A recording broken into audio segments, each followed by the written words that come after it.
Guy Benson with me this morning. All right, Guy, with Bidenomics not doing very well, to put it mildly, and constant questions about his age and acuity, can the Biden-Harris ticket win? What do you think?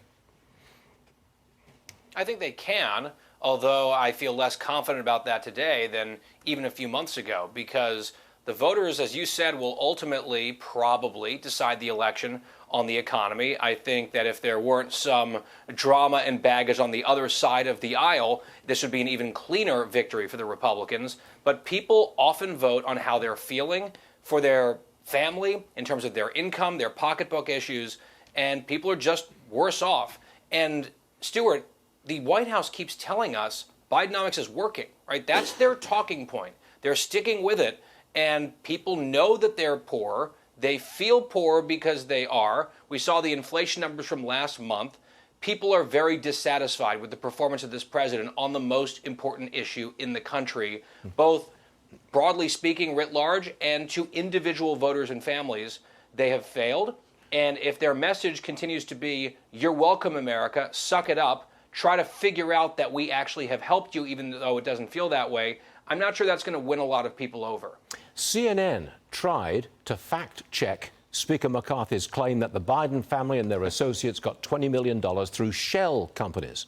CNN's response, I'm quoting now, "This is true about Joe Biden's family and associates, but there is no public evidence to date that the president personally received any money." Is that the defense, Guy, that if we can't show that Biden received money directly, then he's innocent? Is that how it is? Well, they haven't found that evidence yet. I think that's the point of the inquiry that we're seeing here. And that's the whole thrust of what McCarthy said. I find it fascinating, Stuart. Yesterday morning, the White House puts out a memo to their friends in the media saying, please attack the Republicans over this impeachment inquiry. Yeah. And immediately, even before the memo went out, the press was on it. Then they hopped to it, saluted, "Of course, sir. Yes, sir. Right away, sir."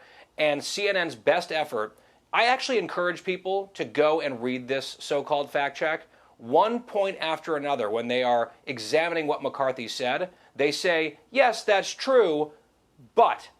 And that's not really a fact check. They call it adding context. But McCarthy made specific, careful claims and statements in his comments the other day for a reason. There are some things that we don't know yet.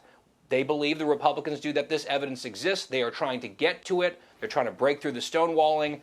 That's the entire goal here, it seems to me. And to fact-check McCarthy on what seems, in my mind, to be like hypothetical future claims that the Republicans might make once they get evidence, that's not really fact-checking. That's doing their best to play defense and do damage control, because it's not a very effective negative fact-check when you say, well, that's right, but this other thing over here. Yes, but.